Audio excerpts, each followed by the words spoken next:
All right, everybody. Look, I've had this beast now for, a couple months, but I've been riding it pretty consistently now for, I don't know, a few weeks. Just a little update, what it still needs to get done. All the parts are here, which is great. So the timing belt's going to get replaced, not because it needs it, but because one of the tensioner bearings is making noise. Sorry, that's a engine critical part. Noise equals failure in the long run. So my piece of advice, if you hear any weird noise coming from up here and it'll sound like when it's idling, you've got a tensioner bearing going bad. Which one? There's two of them. We don't know. In this case, I ordered everything. I'm just going to fucking do it all. Then I've got new fork seals, new bushings, new fluid, and some progressive rate springs to throw in this bitch, because these are originally air shocks. So Honda's idea was like, hey, let's just let the air, do most of the work, and the spring and the fluid, that's all there for fine tuning. Well, good on concept, is at least on paper, bad in practical application. So I went with the aftermarket, got some progressive rate springs. We're going to throw in that bitch. And then, but I noticed this last day I was riding it, started getting a nasty vibration from the rear set here. And was hunting around on forums. Turns out, that's a good sign of a wheel bearing failure. So, this is where I'm getting a little confused.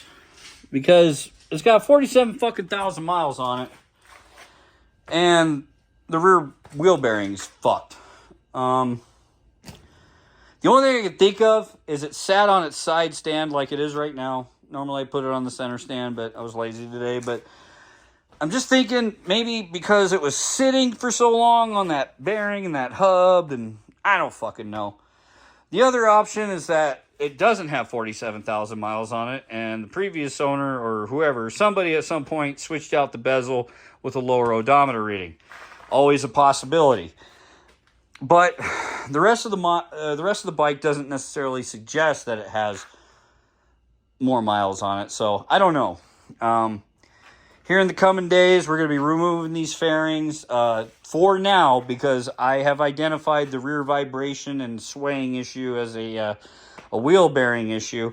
We will not be riding this until I get that fucking fixed, because this is a shaft-driven bike, and it doesn't matter what type of bike. A rear wheel bearing is a big issue no matter what, but especially on shaft-driven bikes, it is super important. So that needs to get fixed. I actually went online earlier before I recorded this, ordered them ahead of time. So whether it needs it or not doesn't matter. It could be a couple other things, but from what everybody said on the forums, you get a weird vibration on deceleration, whether you pull in the clutch or not. It's only going down steep hills at around 70 to 75 miles an hour. Everybody says your rear wheel bearings are taking a shit. And they even say you can put it on the center stand and like wobble the wheel. It still won't. It won't.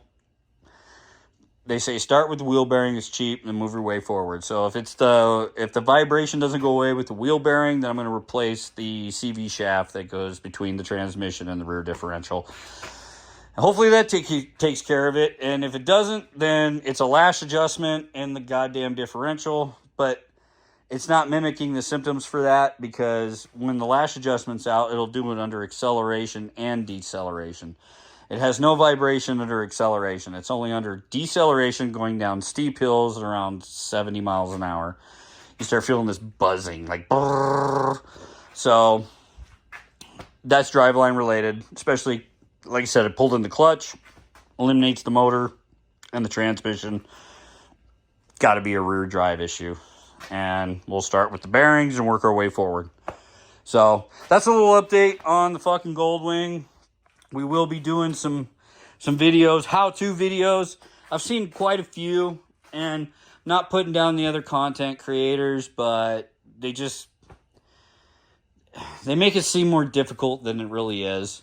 And maybe because I'm a car and automotive mechanic, look, I've never been a professional motorcycle mechanic. I've worked on my own bikes because I've been a mechanic for everything else. So it's just like, there's only so many ways to do shit, right? You know, so there's nothing technologically on these motorcycles that's any different from any car I've ever worked on.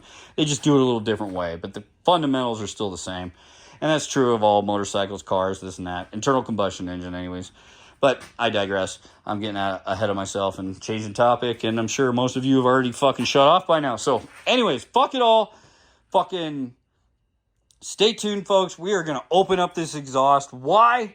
Because I have been almost hit more on this thing than that thing. And what is the big difference between these two? Well, obviously size, but sound is the biggest fucking... Like, this is a much smaller machine, but it is way louder than this one. And I have almost been hit way more on this thing, which is like 5 times the size, right?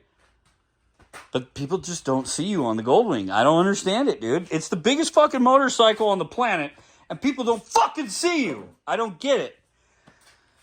But on this thing, doesn't matter. Even if they do not see you, you've got the power and, you know, skill and the nimbleness of this particular motorcycle will get out of any situation pretty quickly. This one, not so much. Don't get me wrong, it still gets up and moves, but I mean it. I have been almost hit more times on this fucking thing than that. And what that tells me is this quiet-ass exhaust is going to fucking kill me if I don't change it. So stay tuned, folks. We're going to be doing an exhaust fucking modification. We're going to be doing the goddamn timing belt, front forks, and now that I found out, rear wheel bearing set. I'm going to do the front too, because fuck it. The rear's bad, so is the front. Do them both at the same time. And I'll show you how to do it without a press. That's the cool thing. We're going to use physics. Anyways, folks, like, share, subscribe. Thank you. Love you. See ya.